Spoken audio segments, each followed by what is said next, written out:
आज जो हम रेमेडी पढ़ने वाले हैं उसका नाम है एथ्यूसा सिनेपियम और इसका कॉमन नेम है फूल्स पार्सले। पार्सले थोड़ा थोड़ा धनिया से मैच करता है।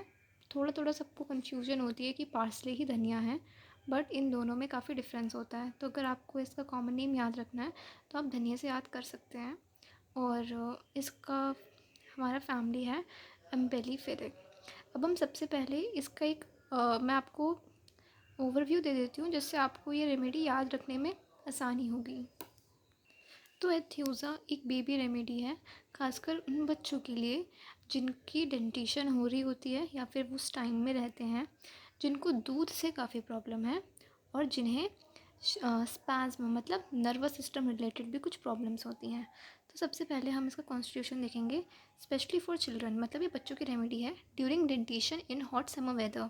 मतलब जिन बच्चों के दांत आने वाले होते हैं उन बच्चों के लिए है ये रेमेडी, और ख़ास करके कब, हॉट समर वेदर मतलब गर्मियों के टाइम पे। और ऐसे बच्चे children who can not bear milk, जिन्हें मिल्क पीने से काफ़ी प्रॉब्लम होती है। अब आते हैं इसके मेंटल जनरल पे कि दिमागी तौर पर कैसा होता है। तो ऐसे बच्चे जो होते हैं एक तरह से इडियट टाइप के होते हैं। अब इडियट का मतलब क्या होता है, जिसे कुछ समझ में नहीं आता, ठीक है। इनकैपेसिटी टू थिंक, ये कुछ सोच नहीं पाते।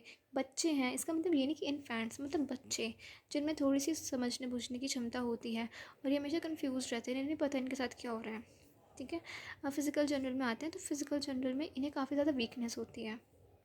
तो ऐसे बच्चे जो रहेंगे काफ़ी वीक रहेंगे, ये खड़े नहीं हो पाएंगे और अपना सर भी मतलब ये सीधा नहीं रख सकते, unable to hold up the head. और ये सेम चीज़ हमें एब्रॉटम में भी दिखता है।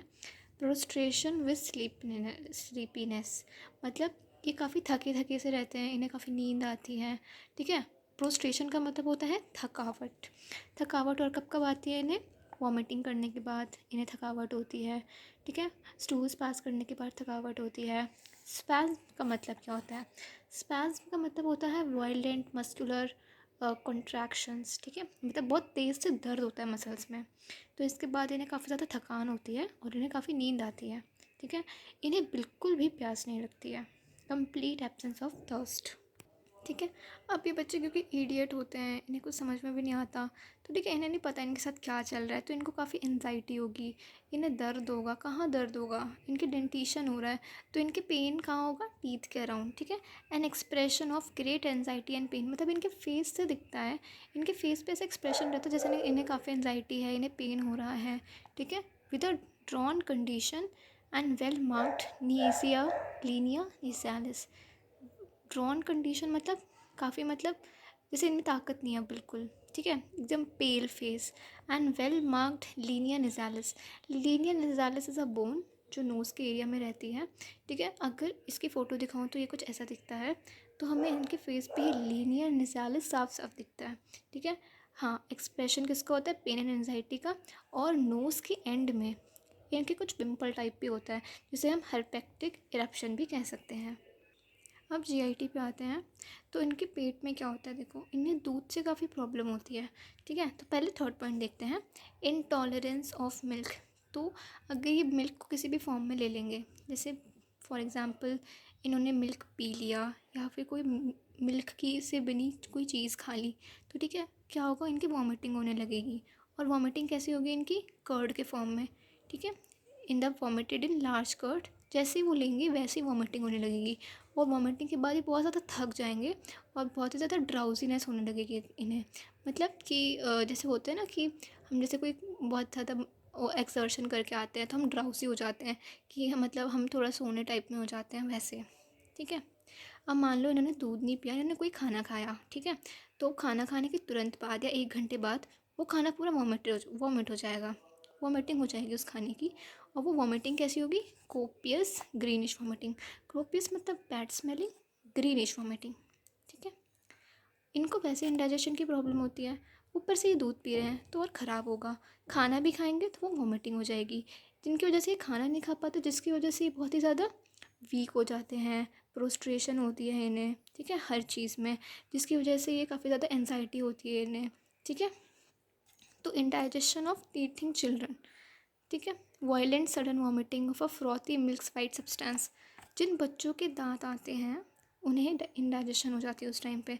तो अगर क्लिनिकल केस में कोई ऐसा बच्चा आपको दिखे जिनकी मम्मा बोलें कि इनको टीथ, इनकी डेंटिशन आने वाली है, मतलब इनके दांत आ रहे हैं और इसका कोई भी खाना पचता नहीं है, ये वॉमिटिंग कर देता है वाइट वाइट कलर की, ठीक है, दही दही जैसा, तो जो रेमेडी आपके दिमाग में आनी चाहिए उसका नाम होगा एथ्यूसा, ठीक है। तो यहाँ पे यही लिखा है। वाइट सब्सटेंस जैसे वॉमिटिंग भी हो सकती है, येलो फ्लूइड जैसे भी हो सकती है, ठीक है, कर्डल मिल्क या चीज़ी मैटर।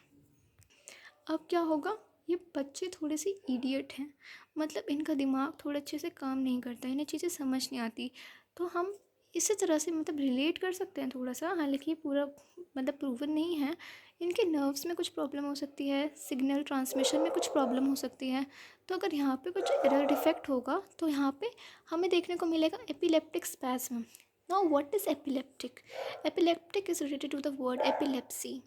एपिलेप्सी का मतलब होता है जब कोई ग्रुप ऑफ न्यूरॉन्स सिग्नल्स गलत जगह भेज देते हैं, या फिर एक जैसे कहते हैं ना इलेक्ट्रिकल एक्टिविटी होती है हमारी ब्रेन में जो एबनॉर्मल होती है या फिर काफ़ी सडन होती है, तो उसे हम कहते हैं एपिलेप्टिक स्पैस्म।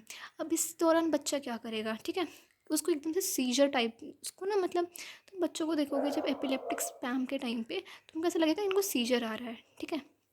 विथ क्लेंच थंब, इनके जो थंब रहेंगे मतलब इनका जो हाथ रहेगा, जैसे ये मेरा हाथ है, ये बिल्कुल ऐसे बंद रहेगा, ठीक है।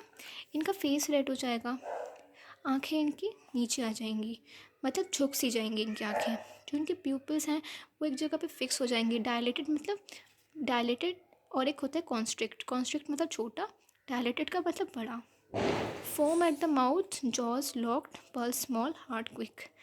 माउथ के अराउंड इनके झाग झाग जैसे आने लगेगा, जो इनके जॉज हैं मतलब जबड़े हैं वो लॉक हो जाएंगे, उसको बंद नहीं कर पाएगा ना खोल पाएगा, क्योंकि एपिलेप्सी हुई है ना, ठीक है। जो इनका पल्स रहेगा वो काफ़ी मतलब आपको जल्दी फील नहीं होगा, हार्ड क्विक, ठीक है।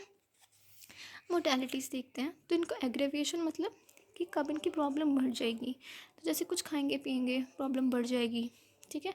क्या बढ़ेगी प्रॉब्लम इनकी, वॉमिटिंग हो जाएगी, वॉमिटिंग हो गई, ठीक है, स्टूल में, वॉमिटिंग के बाद स्पैज़म के बाद क्या होगा, इनको फ्रस्ट्रेशन होगा, ड्राउजीनेस होगी, ठीक है। और एमिल्यूरेशन कब मिलेगा, दिस इज एमिल्यूरेशन, जब हम इनको फ्रेश एयर में कहीं बाहर ले जाएंगे या यहाँ इनके शरीर पर से कपड़ा हटाएंगे, अनकवरिंग, इनसे इनको अच्छा लगेगा, पेन कम होगा। हम इसको किसके साथ कंपेयर कर सकते हैं, एंथियम कार्बोनिकम आर्सेनिक, ठीक है।